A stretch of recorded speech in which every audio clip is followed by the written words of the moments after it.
Hello, welcome back. Apologies for not doing my videos any sooner. It's been sort of a busy few months, but I thought I'd put up a quick update for you, just to show how things are getting on. So over the Christmas break, basically concentrating on trying to get this building up to scratch. As you can see, the first level is basically the windows are in now. Managed to find some drain pipes. We've got the borders and everything on, and the roof. So it's looking quite good. There's still a fair bit of work to do to it, but obviously everything takes time, sort of thing. But it's looking quite good. So obviously, with that in mind, we've come down to this bit now. Whatever included the extra section. And I started to put the groundwork in for the footbridge. So that's where it will be eventually. And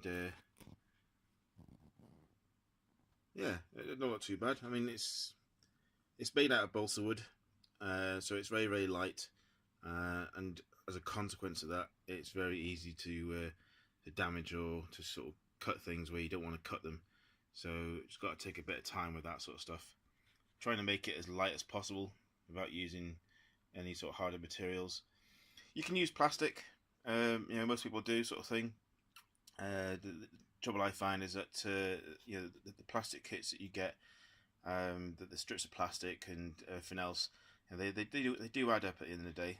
You get maybe 5 or 6 strips, and everything costs money. So not trying to be a cheapskate, but I'm trying to make things with what I have sort of lying around, and I have a lot of balsa kits up here, so why not utilise them? It's certainly what I've done for the main building anyway.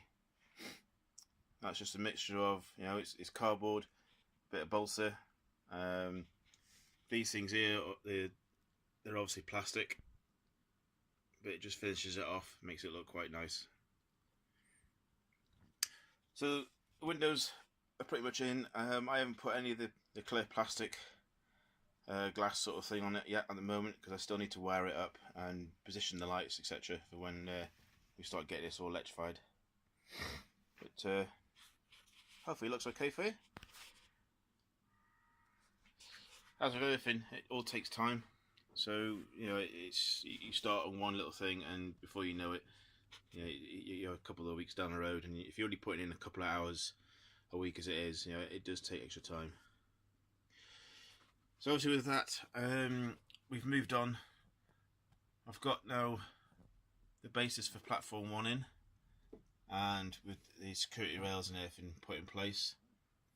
I don't know if you can see there, but I've tried to replicate what the actual platform looks like in real life, where it's supported on the support stanchions. So anyway, moving on. Still a lot of work in progress. Obviously my stuff, all my tools and kit and everything else like that, keeps moving around. Some plans in the future to put a second level on this, and I do stress in the future, where I'll probably have a second level running about the length of that line there, really. And obviously with that, trying to integrate some of these lines up onto the second level. So that'll be something I'll be thinking of doing in the next few months. Just trying to work out where best to put things, how to do the incline. Do I go for a helix? Do I just go for a slow incline at the back? We'll see. Obviously I've got some alterations that I'm going to start making here soon. I'm going to have this line connect up to the second one, basically with a streamline point section, and obviously the same again for this line coming back onto here and basically going through onto the line that you can see over there. So this line then is hopefully going to come around, and this is what I was saying to you before was going to be my depot, refuel depot. It still might be, nothing's concrete yet. but we'll have to wait and see on that one. So the idea is that basically that line will come around. There's some alterations obviously I've got to make on there. That's just giving me a rough guide at the moment, and it'll come back down and join onto this line. So, oh yeah, as you can see, another reason for doing other bits and pieces and being so long for putting up a video. Again, over the Christmas January break, I've been building up this area. So this is basically my little maintenance area. I managed to pick up these 2 plastic kit buildings. Very easy to build, very quick to assemble. And what I've decided to do is, instead of having just one, I've put the 2 together and effectively joined them. So it gives me the double length. And going back on this side, so what I've done is put just on the outside a hard standing,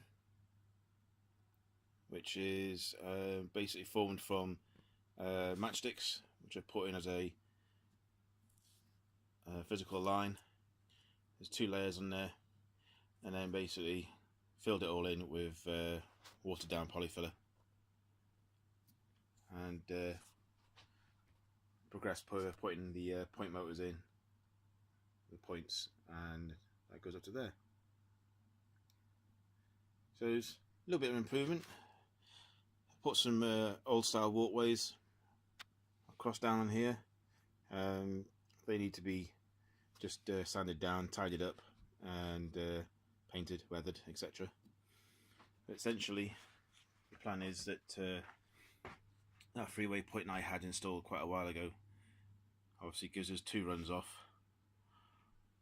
One will take us to this point here, and then obviously they can reverse back into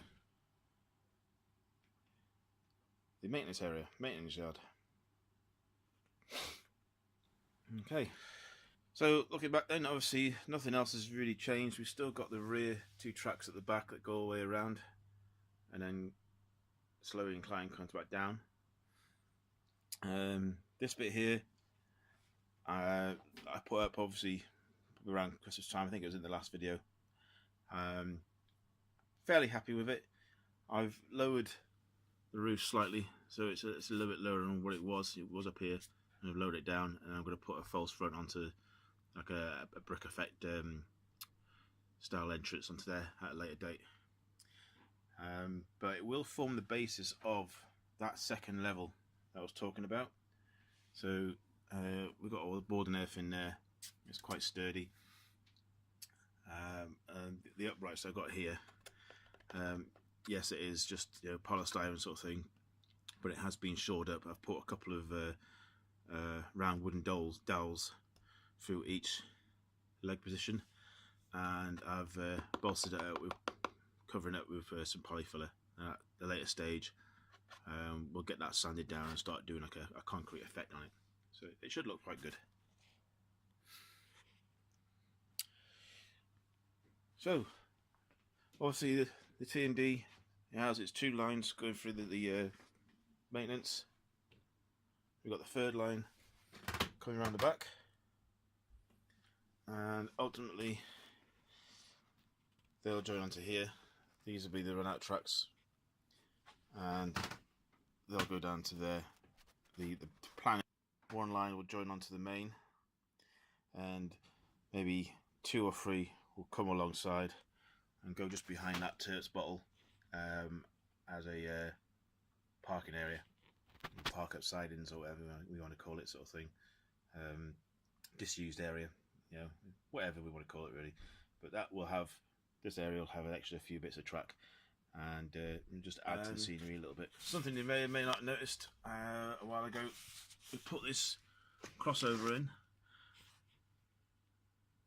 and this thing was giving me an absolute headache. For some reason, the trains are quite happy to go one way, but if you were reversing one down here, or if you had, should I say, if you had the class 43s coming back this way, but the driver unit was at the front end, and effectively you're pushing back 8 or 9 carriages, it used to derail around here every time. And I spent hours and hours trying to sort this out. I've tried to make the joint as tight as possible, so there's no gaps. Make sure everything's all level, but I was still getting a lot of problems. Until it is, I saw a video on YouTube. Apologies in advance. I can't remember the name of the YouTuber that put it up. I think it was American. However, he had the similar problem, and it turns out that when they buy these things, when they make these things, you've got this little runoff guide here, this plastic guide. Basically, just pushes the wheel onto the rail. Just see if I can get that focused in for you. There we go. And what he's found was the thickness of this was impeding some of the wheels. So as the wheel was coming across here, that would effectively catch the wheel. It would push the wheel up and derail it. So his answer was basically just to effectively thin out that plastic ever so slightly. So I used either a thin file, or if you're really clever and you've got a steady hand, you can use a Dremel wheel just to run it across the inside edge, that plastic strip, and that seemed to alleviate the problems. I've no further derailments, so I'm happy about that. That's great news. So, newest edition is this Class 57 in the new GWR livery.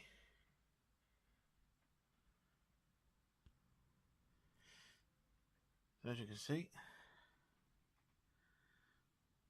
all very well packaged, and it's the Tintagel Castle. Right, let's see if we can get it out of the box.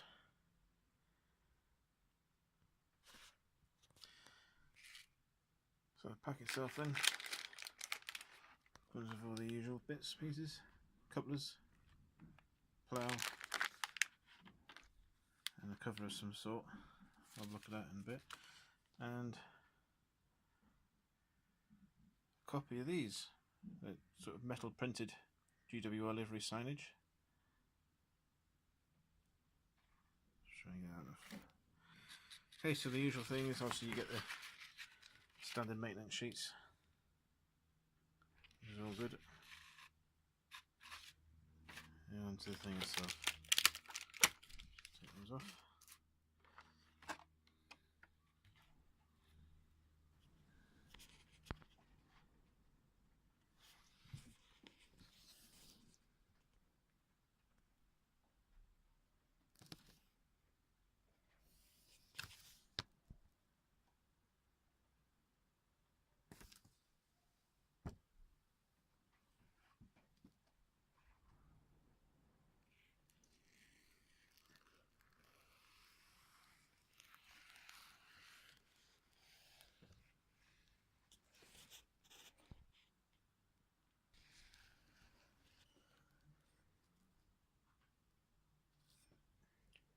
So the details are really, really good.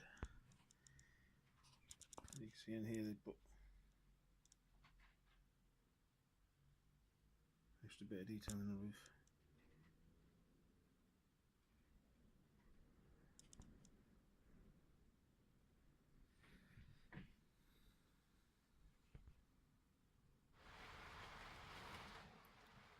Okay, so with the DCC decoder now fitted to this Class 57, and basically we're just running it in at the moment,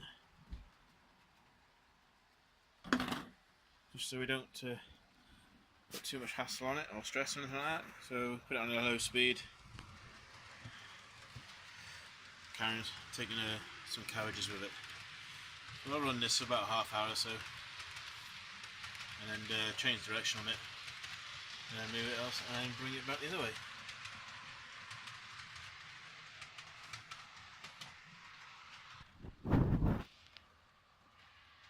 So, I mean, as I said before, sort of thing, I've not gone quite into packaging and everything like this, because there's plenty of people out there that have done this. But the detail on this Spackman is brilliant. Can't knock it.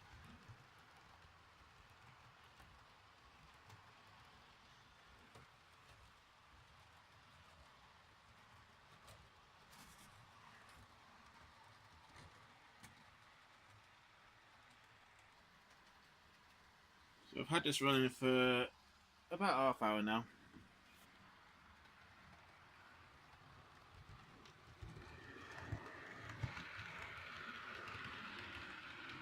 We'll let that finish off over there. So, addition to the layout, quite nice. Like I said, very nicely built, and certainly a good new addition to what I've got so far.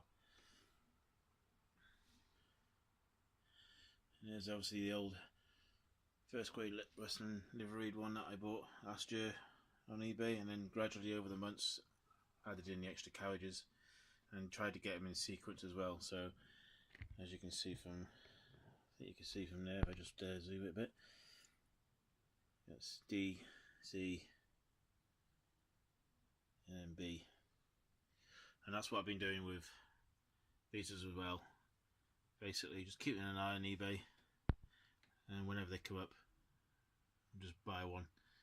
So each carriage is labelled A to F or G, depending on how many I want to put. 8 seems a bit extreme for this layout because it's quite a small layout, so I'm just going to be running with 7 carriages on that one, and there's currently 6 on this one, but I'll get one more eventually when it turns up. So obviously this I bought from a shop in Portishead,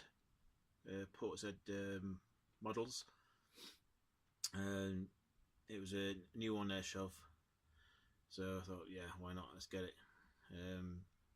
The HST ones that Hornby are releasing in the same livery aren't going to be available till December, at least the end of this year sort of thing, so it's a bit disappointing, but never mind. Obviously while this has been running, I've been doing a little bit of work. I've picked up some of these Pico bridge girders. I'm just going to double those up, and my plan is to have it start here, I think. Basically going to have them start jutting out from there, and the idea is that once I get this in place, I'm going to remove some of this along there and try and open that up.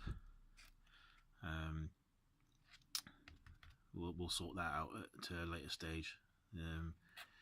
It's something that I've been meaning to do, but it should look good. And you know, this tunnel thing, I'm not going to extend it. I am going to put the fascia on the other side, and this will eventually go probably here.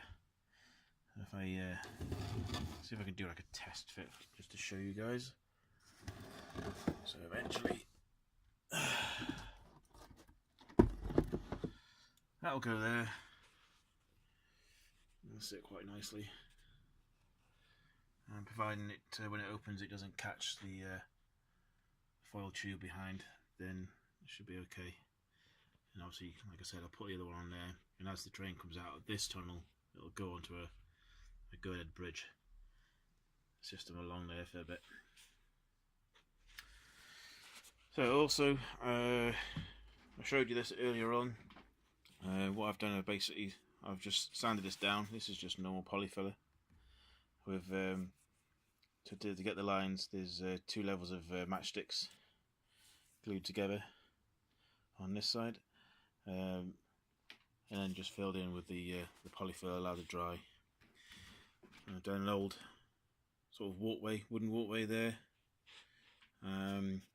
Earlier on, obviously, these weren't all painted, so they've been sanded down and applied a bit of paint to them just to try and give it a bit of a rustic feel.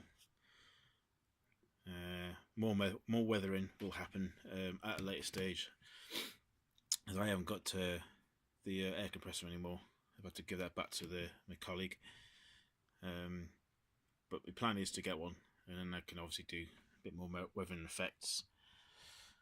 The building will get painted. I'll put a grey primer, dark grey primer on it, just to cover the plastic colour, and then again that'll get weathered at some stage later on in the year.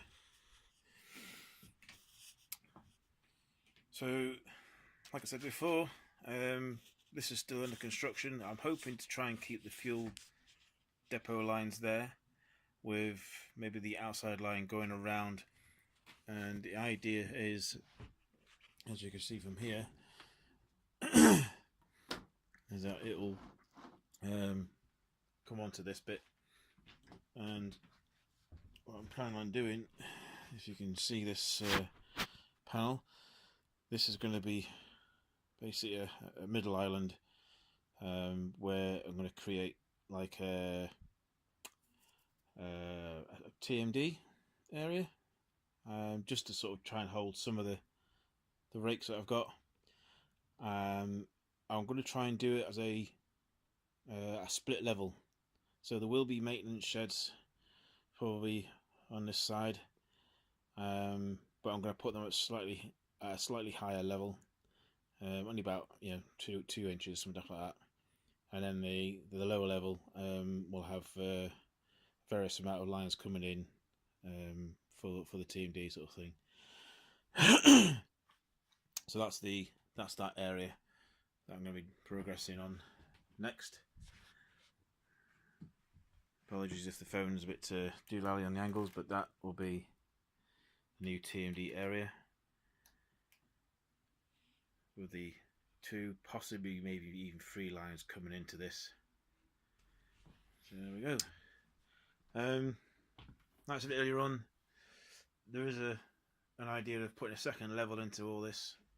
Not too sure at the moment where I'm going to start it, but it'll match, like I said, this line here, and it may even start from the back end. I'm not sure at the moment. But anyway, hope you've enjoyed what you've seen. It's certainly been a while since I've been on YouTube, but I hope you appreciate that I've done a little bit of work and tried to get a bit of normality in here, sort of, every now and again, spend quite a few hours, do things, go away, think about stuff, change certain things, and then come back and then try it all out. So it is all trial and error, but I think it's going to work. So there we go. Anyway, thanks very much for watching. Please feel free to add your comments, subscribe, whatever, and I'll catch you up again in another month, hopefully for another update. Bye for now.